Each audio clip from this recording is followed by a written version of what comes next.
Në kuadër të aktivitetit sensibilizues që do mbahet me 25 tetor të vitit 2025, respektivisht ditën e shtunë të organizuar nga Asociacioni për Afirmimin e Gruas, kemi të ftuar edhe sekretaren e përgjithshme pikërisht të asociacionit, zonjën Zuleha. Ajo është një grua e angazhuar e përkushtuar ndaj forcimit të rolit të gruas në shoqëri, po ashtu dhe ndërgjegjësimit për kujdesin shëndetësor. Ky aktivitet realisht synon të përcjellë mesazhin e guximit, solidaritetit, po ashtu dhe rëndësinë e zbulimit të hershëm për çdo grua. E për më shumë rreth këtij organizimi dhe misionit të asociacionit na flet Zuleha në studio. Përshëndetje Zuleha. Përshëndetje edhe për ju, Gjana. Faleminderit. Në fakt, emrin çdo herë kështu më është përzier me Zuleha, unë jam në fakt Zuljeta. Zuleha, o kërkojmë ndje Zuljeta, regjia, gabimi imi. Nuk është problem, që kështu ndodh. Të ndodh gjithkund, domethënë, nuk e kemi për herë të parë. Në rregull. Zuljeta është kënaqësi fillimisht të kemi në studio, sidomos edhe tani si një vajzë e re, si një iniciatore e cila normalisht është bë pjesë e asociacionit dhe punon pa nda dhe pa rezervë për të mirën e çdo gruaje në vend. Të përurojmë fillimisht për këtë gjë. Është kënaqësi realisht edhe për ne. Përshëndetje fillimisht për ju, përshëndetje për gjithë teleshikuesit, të cilët e ndjekin emisionin e juaj. Në emrin tim personal, gjithashtu edhe në emër të Asociacionit për Afirmimin e Gruas, ju falenderojmë që keni parë në konsiderat, na keni konsideruar për këtë aktivitet për të na pas neve sot këtu në studio dhe të flasim më tepër për Tetorin Roz. Tetori Roz, po është një muaj shumë i rëndësishëm, sidomos për të gjitha gratë. Është një mesazh që ju dëshironi ta përcjellni përmes këtij aktiviteti me 25 tetor. Cili është ai? Ashtu. Në fakt, kur fillojmë nismën e një aktiviteti, neve bazohemi padyshim në misionin, vizionin tonë, qëllimet të këtij asociacioni dhe një ndër qëllimet tona është në fakt të mbështesim gratë në mënyra të ndryshme. Në këtë rast është mbështetja në aspektin shëndetësor të tyre dhe jo rastësisht është marrë iniciativë që të përmbushet dhe të përmbyllet ky muaj nga fillimi deri në fund me disa aktivitete nga ky asociacion. Nuk është në fakt aktiviteti i parë, neve kemi filluar edhe me një fushat mediatike paraprakisht, ku në 2 javët e para kanë rrjedhur edhe mesazhe nëpërmjet rrjeteve tona sociale. Është ky aktiviteti sot këtu edhe me juve, aktivitet medial ku mund të hyhet në dyert edhe të çdo njerëz shtëpi nëpërmjet televizionit për të ndërgjegjësuar për rëndësinë e veprimit në këtë muaj, por gjithashtu është edhe aktiviteti i ditës së shtunë, do të thotë 25 tetorit, Ecja Roz. Po. Cilat janë pikat kryesore në të cilat jeni fokusuar, programet që do zhvillohen pikërisht atë ditë? Bëhet nisja dhe pastaj? Kjo është ajo ndoshta aspekti fizik se si do të rrjedh aktiviteti, është nisma nga ura e gurit, aty është hapësira edhe më e madhe për të mbledhur, por gjithashtu është edhe simbolika vetë ura e gurit e qytetit të Shkupit. Nga aty fillohet, do të vazhdohet një ecje në lumin Vardar, diku për 1 orë, do të ketë një ndalje në varësinë nga grupi i cili do të jetë dhe nga preferencat e grupit. Tek ndalja do të ketë mundësi që çdo kush të paraqet një ide të vetën se si të veprohet më mirë, do të jenë përfaqësuese të ndryshme, interakcion në mes antarëve pjesëmarrëse në këtë ecje dhe më pas do të jetë kthimi në Qarshinë e Shkupit, ku aty do të ndalemi për një çaj për ato gratë të cilët do të kenë edhe më tepër kohë për të bashkangjitur me qëllim të rjetëzimit të grave, nga se nëse neve jemi të forta në rjetin tonë si gra, padyshim që edhe punët më tutje do të na shkojnë edhe më mbar, edhe më mirë. Me një fjalë do jetë aktivitet ku edhe do shoqëroheni, do njiheni me njëra tjetrin, do ndani ide, do ndani edhe eksperienca, se sigurisht do ketë edhe ndonjë grua e cila dëshiron ta ndaj eksperiencën e saj. A mendon Zuljeta se nëpërmjet këtyre aktiviteteve të shumta që janë sidomos këtë muaj dhe ju lumt të gjithë atyre që marrin iniciativa, se njerëzit sa më shumë do ndërgjegjësohen drejt kauzës e cila është pikërisht e këtij muaji? Po, realisht neve besojmë këtë edhe për atë arsye edhe ndërmorëm iniciativë, nga se duke i parë edhe bazuar në statistikat e fundit, realisht ndodhja ndoshta ajo më e keqja nga kjo sëmundje vjen ndoshta nga disa shkaqe që janë paraqitur. Një ndër to është se mosdienia apo mos ndërgjegjësimi i mëhershëm për këtë apo lërja anash të disa simptomave të cilat realisht paraqiten në trupin e një gruaje. Është ndoshta këtu ndikon edhe mendësia jonë që friksohemi dhe këto aktivitete pikërisht janë mua aty, të preket, do të thotë gruaja, të preket në shpirtin e saj, në mendjen e saj, në zemrën e saj, me qëllim që këto të aktivizohen dhe të thotë po, unë do të guxoj dhe unë do të përballem. A mendon se ajo që e dim, edhe neve na ndodh ndonjëherë, kemi simptom jo për kancerin e xhirit, por në trup dhe themi, cila është arsyeja që ne mundohemi ta lejmë anësh? A është ajo se mos frika, apo është ajo që kemi gjëra tjera pak më të rëndësishme, këtë do e lejmë pak më vonë? Po, këtu ndoshta do të kisha thënë, ajo frika dhe mendësia jonë ndoshta e përgjithshme për çfarë do lloj sëmundje, se sikur unë të shkoj të përballem është më keq, më mirë mos ta di. Ekziston kalon vet. Po, ekziston kjo mendësi që është fatkeqësisht shumë e keqe për neve. Do të thotë më mirë unë këtë e vrej, por nëse ma verifikon kjo është më e keqe. Do të thotë më mirë mos ta di se kalohet ose të kalohet. Dhe mandej kur vije puna në fazën e fundit, veçse kur nuk kemi se çfarë të veprojmë, atëherë ndoshta është ajo pika ku i bijem pishman për gjithë atë të cilën nuk e kemi filluar nga fillimi, dhe për atë arsye janë këto aktivitete që besoj në shoqërinë tonë kanë filluar edhe në vitet e fundit edhe më tepër të paraqiten, nga se me të vërtet kemi gra janë të dhëna të cilat të ngurojnë ndoshta ta paraqisin edhe si bisedë në familje. Do të thotë thyerja e tabuve tek neve ka qenë çdo herë e vështirë, tani është rradha ndoshta të thyet edhe këtu tabuja. Me njëf duhet të fillon dhe pastaj e kanë më të lehtë. Po si e sheh rolin e ndërgjegjësimit e gratë në ditët e sotme për dallim nga ajo më e kaluara, se dim shumë raste ku njerëzit edhe kanë pasur fatalitet dhe kanë pasuar normalisht deri në atë më tragjiken, edhe ende nuk kishin shkuar tek mjeku.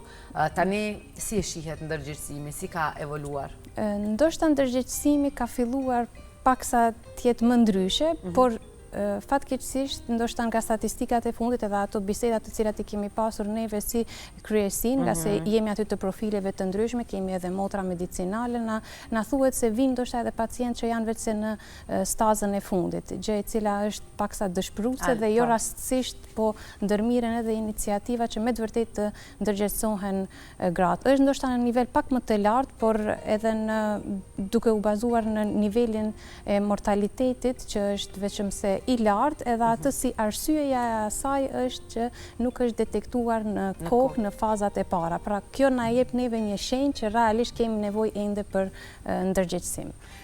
Si është roli i institucioneve pikërisht në këtë nismë? Ju keni bashkëpunime me institucionet shëndetësore për të ndihmuar dhe normalisht për të kuptuar me ta rreth nismave të ndryshme, kauzave të ndryshme, si që janë tani edhe muajt e torit, po edhe për ditën e shtu? Neve në fakt, në moment që i kemi para pa këto disa aktivitete, e kishim edhe një ndër to që ndoshta e mendonim të jetë edhe screeningu, këto të gjitha që bëhen në institucionet konkrete, por duke u bazuar në atë se vetëm tani i kanë institucionet shëndetësore dhe një ashtu edhe mjekët amë që mundet që duhet i kahëzojnë, të me thënë është puna e atyre, dhe pikërisht në një aktivitet të cilën e parashohim të jetë në fund të këtij muaji, është një panel i cili do të organizohet dhe aty do të kemi mjek të ftuar që do t'ju jipet instruksione, do të thotë pjesëmarrësve, grave që t'u jipet përmëtutje se çfarë dhe në fakt si t'i shfrytëzojnë ato beneficione që u jep ndoshta edhe vetë shteti. Shteti, po. E diskutuam pak më herët edhe punën e tabuve, punën e asaj që kanë ndroj. Sa funksionon dhe sa luan rol mbështetja morale, emocionale, psikologjike tek gratë të cilat janë të prekura me çfarë do lloj sëmundje? Pa dyshim që luan rol, kjo nuk ka as pak diskutim, nga se nëse neve prekemi nga çfarë do lloj sëmundje, e vrejmë se bijem fizikisht. Do të fillojmë me një herë, ndoshta edhe dikush edhe na shet çfarë je zbehur ose apo ngjashëm. Të jesh dhe këtu është ajo ndoshta ai kontrasti i fortë ose dy polet e kundërta. Është tani shpirti, është ai emocioni i cili duhet të jetë shumë i fortë, pra gjendja psikosociale ku duhet të punohet shumë për të përballur, gjendja shpirtërore, përkundër kësaj fizikut i cili neve e shohim se po ndodh diçka edhe po bie. Pra kjo duhet të jetë ajo e forta që për t'i marrë këmbët edhe ky fiziku për të rikthyer ashtu siç ka qenë edhe më parë. Andaj është shumë e rëndësishme. E rëndësishme. Neve ndonjëherë kemi të rëndësishme të na motivojnë dhe të na përkrajnë vetëm kur e kemi ditën e keqe e jo më kur jemi në situata aq të vështira. kanceri i gjirit është një temë shumë e prekshme, është një temë shumë jo e dashur për askë neve, edhe për me dëgju për dikë tjetër ndjemi ne keqe, jo sidomos nëse dikush ballafaqohet me atë. A ndihmon aktiviteti i ditës së shtunë, e cila është nisma e ecjes së bashku të gjitha grave, se mua më pëlqen kur janë gratë e mobilizuara të jep një ndjesi se s'jam vetëm në asnjë situatë të vetme, në thyerjen e paragjykimeve që ka kjo, se fatkeqësisht të jemi të sinqertë ende ka paragjykime rreth sëmundjes së kancerit të gjirit.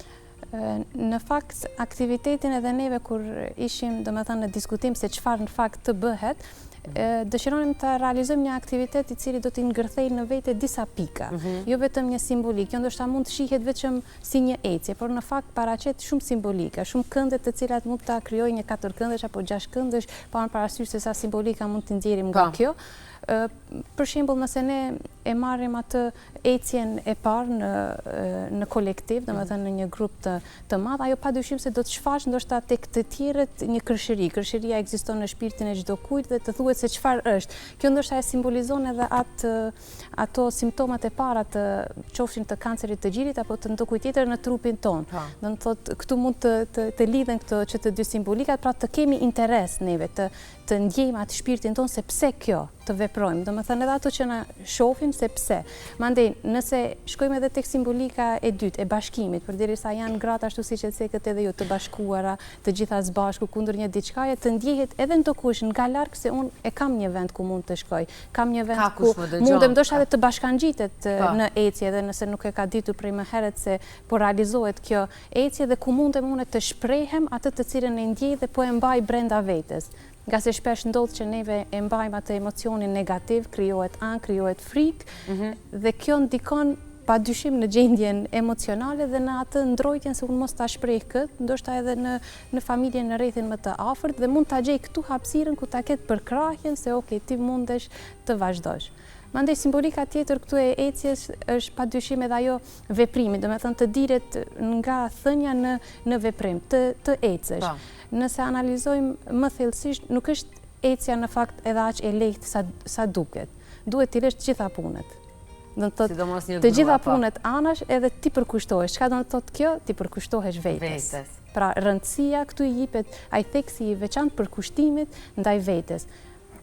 Ta mbushim atë brendësinë tonë, energjinë tonë, përderisa ecim ne edhe jemi emocionalisht më mirë, shpirtërisht më mirë, fiziku jonë është më mirë. Fillojmë edhe e njohim veten. Ndoshta edhe duke ecur, këtu më dhem, aty më dhem, këtë e kam, domethënë i zbulojmë këto fazat e para të diçkaje para pa ardhur tek më e keqja. A është edhe një segment që nëse jemi me shumë gra dhe nëse ndajmë hallet e tona, nganjëra edhe harrojmë do të këqija nga mendësia jonë, se e ke pa kur e thua një të keqe, sigur 50% është të lehtësuar në zemrën tënde, në mendësinë tënde, sepse neve e kemi atë overthinking më të madhe dhe ajo ndoshta edhe përkeqëson gjendjen tonë duke menduar sa më shumë rreth një situate të caktuar. Por cili është apeli juaj si asociacion për gratë të cilat e shtyjnë sa më shumë kontrollin tek mjeku dhe siç e tham më herët, ndoshta në disa raste ka edhe kur në stadin e fundit shkohet tek mjeku dhe vizitohet mjeku, kur s'kemi më as çfarë të bëjmë. Apeli jonë është në fakt të përballen me guxim, të marrin të gjitha forcat e vetes dhe të përballen me atë për të cilën vetëm se ju është shfaqur. Nuk do të thotë se nëse ne i shmangemi nga mendja jonë atë problematikë, se do të shmanget edhe nga trupi jonë. Ajo çfarë neve na është shfaqur si simptom do të vazhdon të ekziston. Përkundër ndonjë bisede që neve mund ta orientojmë diku tjetër.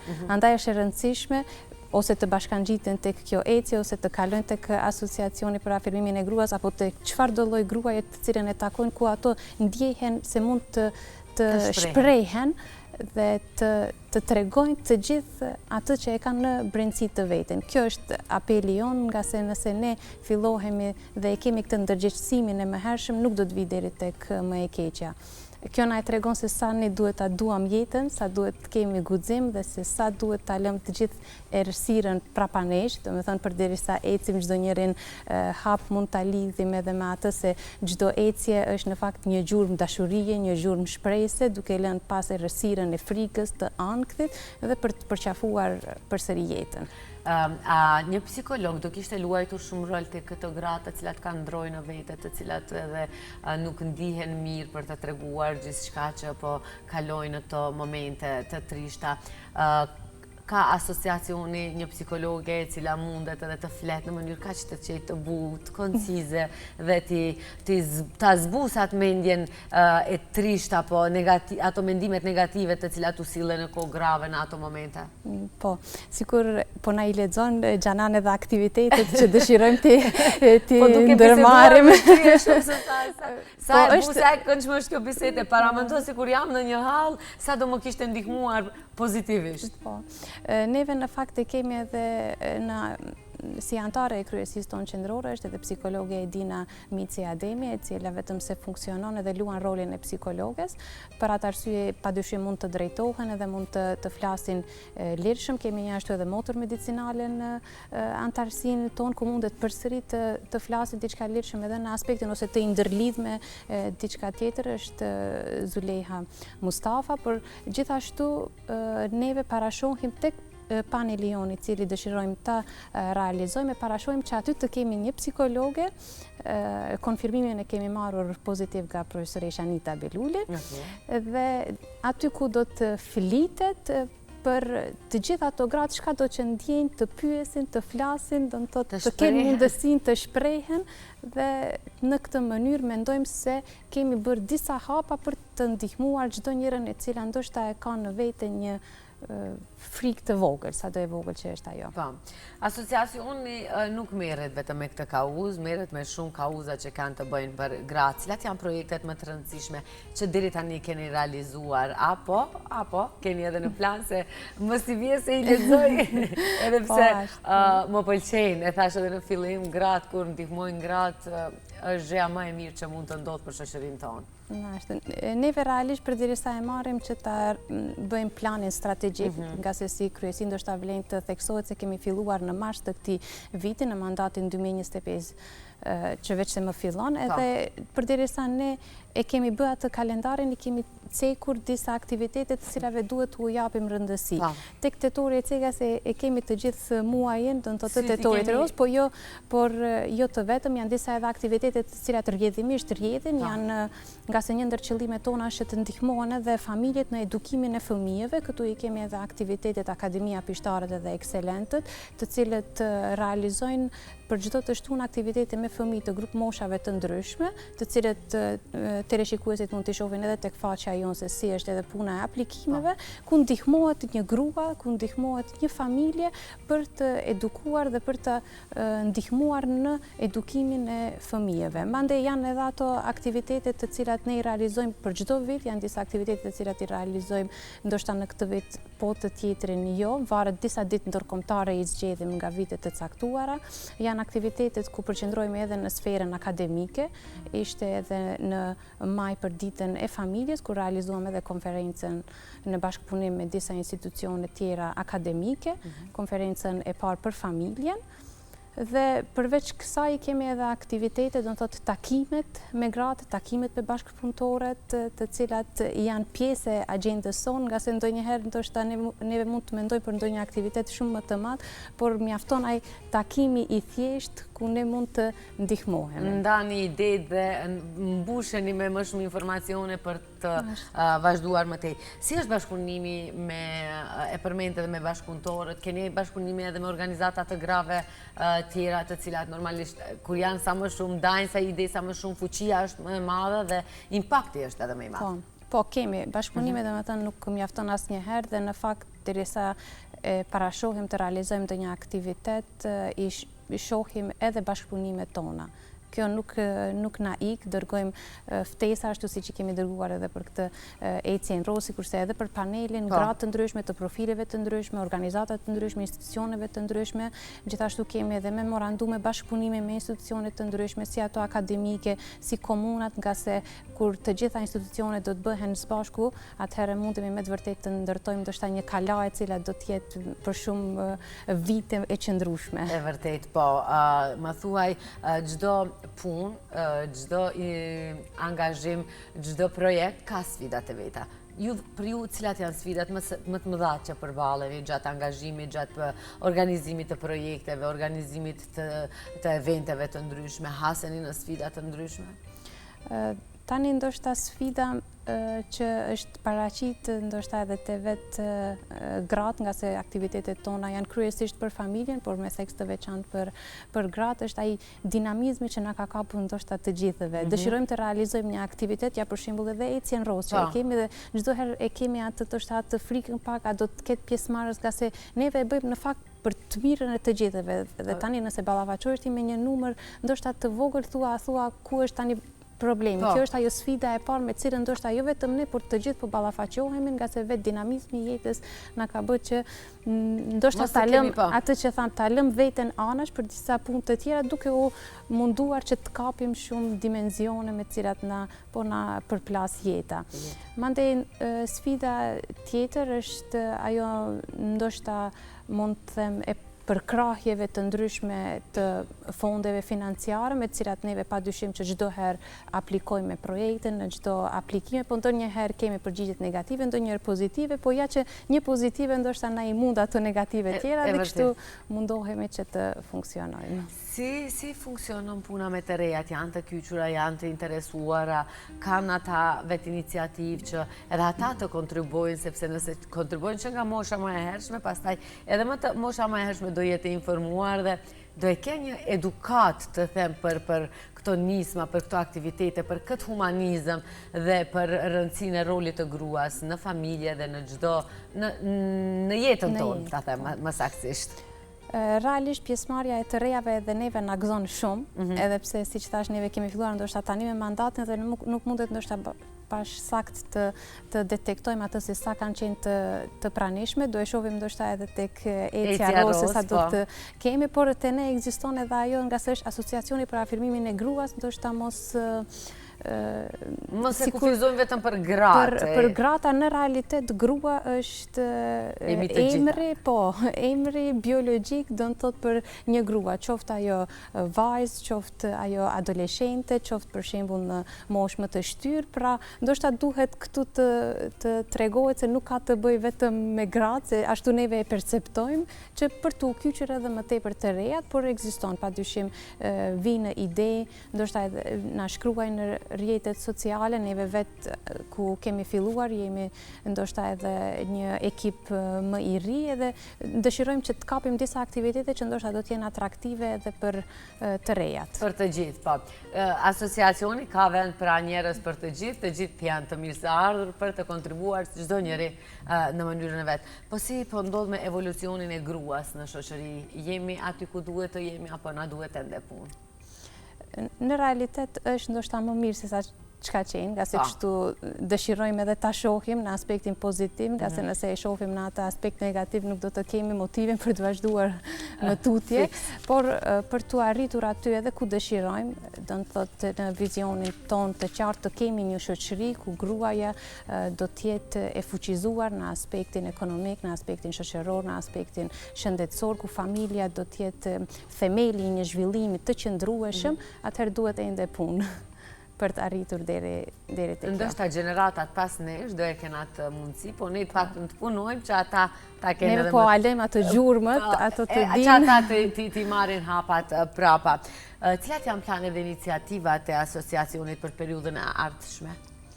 Neve kemi pas eventit Rozë. Pas eventit Rozë do të vazhdojnë vetëm se aktivitetet të cilat kanë filluar, nga se janë në vazhdimsi që të dy semestrat që vazhdohet, do me thënë si një vazhdyzim, por gjithashtu do të fillohet edhe ky eventi do të jetë një nismë, do në thotë kur do e kemi për panelin përballu me guxim, një nismë e një aktiviteti të ri, gratë për shoqëri, i cili do të vazhdoj për çdo muaj, ku do të diskutohen temat nga më të ndryshme. Temat realisht neve i caktojmë në bazë të asaj se me çfarë përballet shoqëria, ku do të jetë interesi më i madh për ndihmësën e shoqërisë, do të përcaktohet një temë dhe do të vazhdohet me këtë. Së dyti, mendohet që të fillojmë gjithashtu edhe me kurset zhvillimore, nga se kjo do i kishte aftësuar gratë dhe më tutje për të arritur atë mbështetjen financiare për veten e tyre. Të paktën të jetë zonjat e vetës, nëse asgjë më shumë. Në fund një mesazh për gjitha gratë si simbol i forcës, guximit, i dashurisë për jetën e tyre, sepse tërkohën thamë se gjithçka që bëjnë për veten e tyre, të lënë të tjerët anash vetëm një ditë për veten e tyre, të punojnë vetëm për veten e tyre. Një mesazh ta japim për ata gratë të cilat sa të pak duam, po ndoshta e lënë si në ndroj këtë dashuri për veten. Unë këtu ndoshta do e kisha përkufizuar të gjithë mesazhin me simbolikën e kësaj fjongës roz, duke e filluar nga fillimi, ashtu sikur se bashkëdyzohen apo hibridizohen këto dy pole, të kenë guximin, të kenë dashurinë për jetën, të kenë forcën, të kenë atë forcën femërore, por ajo e cila këto dy pole i mban të bashkuara, ajo copëza e vogël aty të jetë besimi edhe bindja se do t'ja dalin. Zolita, unë faleminderit shumë, ju urojmë shumë sukses të shtunën, të ketë numër sa më të madh të grave të cilat do e nisin aty dhe pastaj do jenë pjesë e pandashme e nismave të ndryshme të cilat ndihmojnë në asociacionin e gruas, në të femrës në përgjithësi, se mire the edhe ti mund të jenë ndonjë adoleshente apo një zonjë më në moshë, kështu që sa më shumë të keni përkrahje, qoftë institucionale, financiare, emocionale, ndonjëherë edhe duhet përkrahja më e madhe, po që sa më shumë mos të ndaleni të ndihmoni gratë në çdo sferë që ata kanë nevojë. Ashtu, faleminderit shumë, nga se gratë janë ai burimi i energjisë, ku ne duhet ta kthejmë këtë burim të energjisë në të ripërtëritshëm. Nga se nëse nuk e kemi të ripërtëritshëm, atëherë do e vërejmë se do të konsumohet dhe do të ngelim. Por neve ti vendojmë disa pika ku ne do të ripërtërihemi për të qenë mirë për të tjerët. Nëse unë jam mirë për juve, ju do të jeni mirë për mua dhe kështu do jemi të ripërtërishme për njëra tjetrën.